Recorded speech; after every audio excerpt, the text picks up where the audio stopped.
Salah satu yang sempat saya catat, salah satu tugas dari TPUPD adalah pemantauan terhadap proses pelaksanaan percepatan. Ya. Ini garis bawahnya adalah percepatan.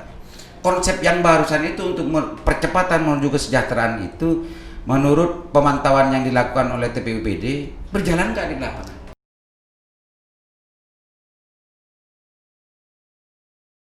Konsep ini pernah oleh TPUPD dijadikan bahan masukan Pak Bupati apa enggak? Sudah disampaikan, tapi bentuknya sinergi. Sinerginya itu begini. Pada saat APBD dengan dana desa itu disinergikan, itu akan memberikan dampak luar biasa.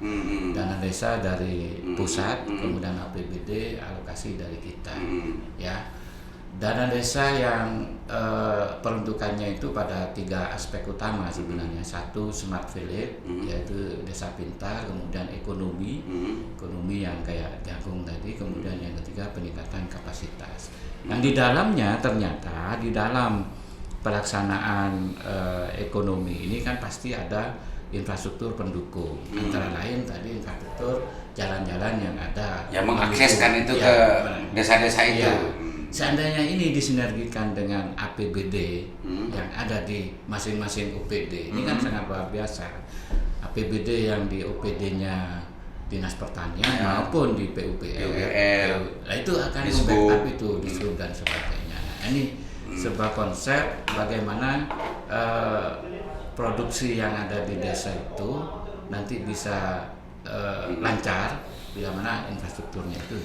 Gini Pak C, ini secara konseptual ya sangat terukur secara konseptual. Tapi kenyataannya yang dirasakan masyarakat dan bahkan sekarang sedang digaduhkan, konsep-konsep ini sama sekali tidak berjalan. Artinya kalau ini sudah sempat diberikan masukan, entah itu tahun 2019 atau 2020 kemarin, ya bisa dipastikan dan simpulkan sendiri pemirsa Sandasan bahwa secara konseptual dari TPUPD itu sebetulnya ada konsep-konsep bagaimana menuju kesejahteraan sesuai visi misinya Pak Bupati. Cuma ketika kita melihat tentang kebijakan APBD tahun 2020 dan juga 2021 bahkan 2019 kemarin, apa yang dijelaskan Pak Aceh ini tak dirasakan di bawah. Apa responnya Pak Aceh? Ya, ini kan usulan kebijakan dari kita ya. Pengambil kebijakan itu kan macam-macam Mas Aliman gitu ya. Jadi saya cerita lagi di luar ekonomi tadi. Di samping di luar ekonomi tadi saya sebelum menjawab Mas Aliman itu ada membangkitkan ekonomi yang lain di desa-desa itu berupa pariwisata. Pariwisata yang kecil-kecil itu sudah mulai tumbuh di desa-desa Mas Aliman. Karena dengan dana desanya, desa ini sekarang dibangkitkan ekonominya itu antara lain wisata-wisata ini muncul di desa. Nah, ekonomi berbasis pertanian tadi itu menjadi nanti satu kesatuan dengan wisata yang mulai tumbuh karena di Tenggarai kalau wisatanya tumbuh itu di 9 sektor di dalam PDRB itu akan bangkit semuanya. Akan bangkit terutama memang yang bersentuhan langsung gitu ya. Akan bangkit otomatis ya. Multi efeknya ke sana. Nah, apalagi nanti ekonomi pertaniannya sudah tertata bagus di desa itu. Nah, ini kaitannya nanti distribusi ASN, Mas. Jadi begitu ini fungsional semua ASN di kabupaten ini, distribusinya kalau dia di desa mendapatkan beban kerja. Beban kerja fungsional di bidang pertanian, di bidang wisata, di bidang perikanan, di bidang yang dimuliakan itu sehingga dia itu secara angka kredit nanti bisa mengumpulkan. Pemirsa Sandasan, sebelum kita dalami dulu tentang masalah TPUPD dan kebijakan-kebijakan pemerintah daerah Kabupaten Bangkalan, saksikan dulu komersial video berikut ini.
Pemirsa Hasan,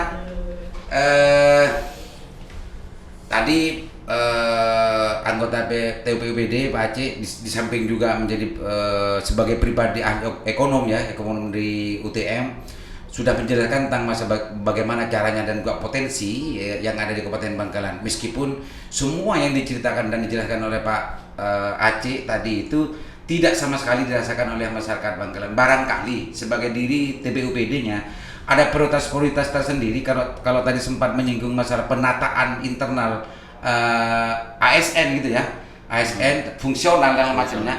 Apa memang sekarang lagi sibuk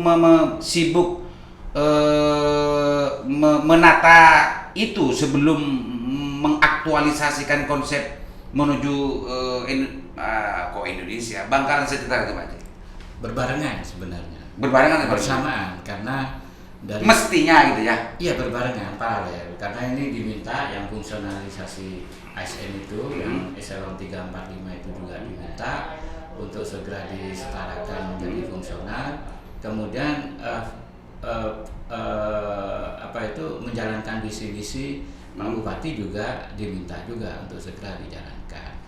Nah, yang bisa mengangkut semua fungsional ini supaya mendapatkan beban kerja, saya pikir mau tidak mau kita harus menggerakkan ekonomi. Pak Aceh, salah satu yang sempat saya catat, salah satu tugas dari TPUPD adalah pemantauan terhadap proses pelaksanaan percepatan. Ya. Ini garis bawahnya adalah percepatan. Konsep yang barusan itu untuk percepatan menuju kesejahteraan itu, menurut pemantauan yang dilakukan oleh TPUPD, berjalan nggak di lapangan? Ada beberapa memang kesulitan pada saat mengeksekusi. Ya. Salah satunya pada saat kita diskusi tentang kebijakan anggaran. Nah, sementara kebijakan anggaran ada lebih banyak di ranahnya DPR, sementara kita di ranah eksekutif ya sekedar mengusulkan kan begitu. Masa Pak? Ya, justru Undang-Undang 17 yang mempunyai pemerintah daerah itu kuasa pengguna anggaran. Ya. Bahkan punya kalau berbicara masalah itu nanti di ruang yang lain. Tapi jangan-jangan konsep bagus semacam ini memang tidak dilaksanakan, Pak.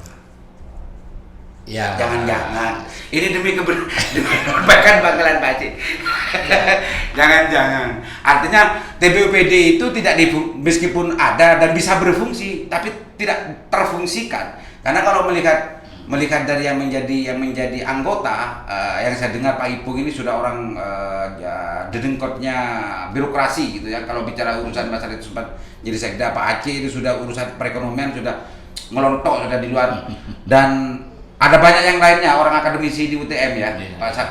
Artinya kalau bicara urusan konsepsi, selesai Pak Aceh dengan TPUPD Pak Aceh. Tapi kenapa sekarang kebijakan APBD di Kabupaten Bangkalan justru banyak keluhan dari masyarakat? Jangan sampai disalahkan ketika nanti ada masyarakat yang ngerti tentang fungsi dan juga tugas dari TPUPD menganggap TPUPD ini nggak kerja. Gimana responnya? Kalau kerja pasti kerja. Kerja itu ya. Tapi difungsikan tidak itu walau a'lam. Ya, kita ini kan pada tataran hasil kajian.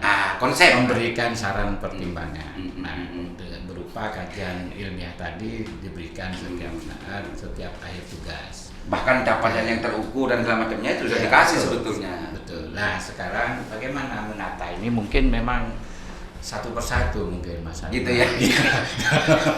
Kalau contohnya gini, pada saat desa-desa ini sudah tumbuh ekonominya yang berupa tadi desa wisata.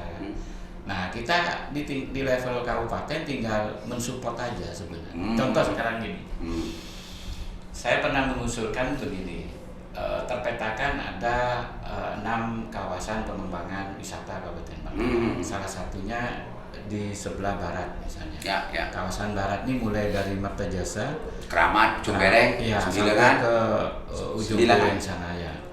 Itu bisa ditumbuhkan destinasinya, mulai dari wisata religi Mbah Holil, susur sungai, itu ya. Ya ada susur sungai. Ya, Sandasan sudah melakukan itu. meskipun bukan bupati, Sandasan sendiri. Luar biasa.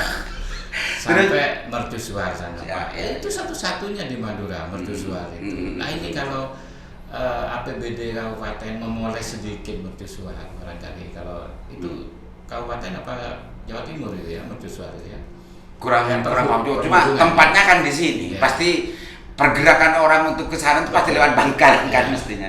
Memoles sedikit, saya pikir akan menjadi destinasi yang cukup bagus. Dan itu diruntut Pak, mulai dari Sayona Khalil sampai sana. Mungkin ada 8 sampai 10 destinasi yang bisa ditumbuhkan. Kalau ini hidup semua, saya yakin usaha kecil yang mengikuti itu akan hidup karena banyaknya kunjungan wisatawan ke sana. Ya multi efek tadi itu ya. Multi efek. Jadi kalau kunjungan misalnya hanya 2-3 jam ke Baholil, sekarang kalau 8 titik itu bisa 2-3 hari sambil atraksi-atraksinya dimunculkan. Nah, atraksi apa yang berkaitan? Yang berkaitan dengan ini mungkin para seniman budayawan itu mungkin nanti Dilibatkan gitu ya. dilibatkan. Untuk bagaimana Jadi 2 malam 3 hari itu betul-betul menjadi paket yang sangat rancak begitu. Nah ini sebenarnya membangkitkan ekonomi itu kan tidak sulit sebenarnya Mas Seniman ya. Apalagi masyarakat itu akan terlibat di sekitar. Kalau sulitnya nggak sulit, konsepnya kalau di UTM sudah jelas pasti Ya. tersedia Pak Haji. Yang sulit ini eksekusi kebijakannya ini sebetulnya. Dan TPUBD sebetulnya diberi tugas untuk bagaimana meracik semua itu menjadi sebuah kebijakan yang akseleratif. Ya. Tapi kenyataannya sampai hari ini dan detik ini itu belum bisa terasa. Bahkan yang saya tahu kemarin yang saya turun, termasuk ke Tanjung Biru, Telaga Biru, tim Sandasan, ke Telaga Biru juga ke susur sungai dengan Klebun Marta Desa dan Klebun Keramat Pak Nasir bersama Disputpar juga di banyak kita sudah turun. Itu semua inisiatif sendiri, tak ada sentuhan dari sini sebetulnya. Cuma Pak Disputpar memang saya ajak itu Pak Disputpar. Kebijakan dari sini nggak ada Pak Cik. Itu justru berkembang sendiri Pak. Apalagi itu difasilitasi dengan rosetnya Pak Aceh. Akselerasinya akan gigi empat Pak, bukan gigi telur. Nanti kita Ini dosanya TPUBD. Ini dosanya TPUBD ini kalau nanti kita cek masalah Jadi peran apa saja nanti barangkali di OPD terkait itu memang harus menyiapkan perangkat-perangkat yang kira-kira menjadi bergeraknya lebih cepat lagi. Bahkan gini Pak Ci, ada sebagian teman yang mengatakan bahwa di Bangkalan tidak ada program prioritas. Semuanya sama. Dampaknya sama, tidak ada yang prioritas. Semuanya diprioritaskan Pak Ci. Dan itu yang terjadi. Kalau bicara tentang masalah konsep semacam ini, perencanaan dan semacam ilmu perencanaan, selesai dulu deh. Semua orang ekonominya ada, perencanaannya ada, hukumnya dan semacamnya. Artinya TBUPWD ini pasti sudah memberikan sajian bahan yang sangat luar biasa. Problemnya sekarang semua itu tidak terlihat menjadi sebuah kebijakan di Kabupaten Bangkalan. Responnya Pak Cik, satu kali selesai habis ini. Ya mudah-mudahan ada skala prioritas tadi itu. Jadi itu penting skala prioritas Pak, karena pasti sumber-sumber daya itu kan terbatas. Nah untuk membelanjakan kepada semuanya itu pasti nanti outputnya nggak ada Pak. Tapi kalau ada prioritas insya Allah gantian Pak. Saya punya keyakinan kalau ada prioritas nanti akan dampak dari pembangunan itu akan merata ke semuanya. Akan dahsyat lah. Akan dahsyat. Orang namanya TUPD pastinya akan dahsyat. Akseleratif, percepatan, cepat gitu ya. Nah, dan itu sebetulnya yang mau cuma pemirsa Sandasan simpulkan sendiri apa yang kita bicarakan dengan Pak Aceh, karena Pak Aceh ini adalah bagian dari TPUPD. Sebetulnya nanti barangkali nanti Pak Ketuanya ini yang lebih mapan ketika bicara di sini tentang persoalan TPUPD, baru TPUPD itu. Tapi kan secara konseptual kalau sudah yang saya tangkap barusan ini sudah luar biasa tersedia karena anggota TPUPD ini banyak dari akademisi-akademisi yang handal di Kabupaten Bangkalan. Ya Pak Aceh ya, meskipun saya sebetulnya tidak tahu siapa saja, tapi minimal Pak Aceh membocorkan informasi sebetulnya berapa sih anggota TPUPD itu Pak Aceh? Yang pasti Pak Aceh? Ya 11-an lah. 11-an ya. 12. 12. Kalau kemarin itu tapi ada apa namanya, ada sekda juga masuk, entah di apanya, entah di strukturnya, saya kurang tahu, tapi kayaknya Enggak, kalau birokrasi supporting aja Pak. Supporting gitu ya. Ya kebanyakan sudah yang lepas. Dia punya 11, pengalaman. Ya. 16, banyak Pak Risa, 11, jangan-jangan lebih. Oke pemirsa, saya yakin pemirsa sudah bisa menyimpulkan tentang persoalan ini. Efektivitas dari TPWD ini simpulkan sendiri, tapi yang secara pasti kalau bicara masalah orang-orang yang ada di TPWD adalah orang-orang yang handal, tidak diragukan kapasitasnya, tidak diragukan integritasnya dan segala macamnya. Cuma yang menjadi problem sekarang, konsep-konsep akseleratif itu dipakai atau tidak, difungsikan atau tidak. Karena sebetulnya kalau bicara penggambaran, TPWD adalah lehernya Pak Bupati. Pak Bupati adalah kepala, dan ini tangan kanan, tangan kirinya ini, dan kaki tangannya ini semuanya adalah birokrasi. Dan semua yang terjadi mestinya itu semua selesai di TPWD, dan TPWD jangan sampai bekerja hanya sekedar pendampingan musrenbang. Oke, Pak Aceh silakan sampaikan sebelum kita berpisah di program ini, apa yang penting dan urgent untuk disampaikan ke Sandasan. Terima kasih Mas Haliman. Saya pikir kajian-kajian yang sudah ditelurkan oleh TBUPPD mendapatkan skala prioritas di dalam proses pembangunan Bangkalan. Insya Allah sinergitas antar Pemkab termasuk di dalamnya desa kemudian masyarakat itu akan membuahkan hasil yang maksimal. Amin, amin. Karena apa? Karena semua komponen itu mempunyai stakeholder masing-masing, terutama stakeholder tentang pendanaan ya, sehingga nanti kalau itu menukik pada satu titik tertentu, dampaknya akan semakin cepat dirasakan oleh masyarakat. Terima kasih Mas Haliman. Oke, terima kasih Pak Aceh. Dan terima kasih juga atas karena Pak Aceh ini adalah orang sibuk sebetulnya, bukan seperti saya masih menyempatkan diri. Dan saya terus terang, saya sejujur-jujurnya baru kali ini saya tahu bahwa Pak Aceh adalah bagian dari BPD. Itu bisa. Mudah-mudahan bermanfaat dan mudah-mudahan bisa disimpulkan sendiri, dan saya tidak perlu untuk menyimpulkan, saya hanya menjadikan sarana informasi masalah ini bahwa di Bangkalan ada TBUPPD untuk masalah efektivitas dan fungsinya, simpulkan sendiri. Dan kalau bicara masalah konsep tidak diragukan, bagaimanapun mau diolah di atas bagaimanapun pasti terjaga, karena yang terdiri di dalamnya adalah orang-orang yang hebat, orang-orang yang memang ahli di bidangnya masing-masing. Demikian dari saya, mohon bermanfaat. Assalamualaikum warahmatullahi wabarakatuh. Waalaikumsalam warahmatullahi wabarakatuh.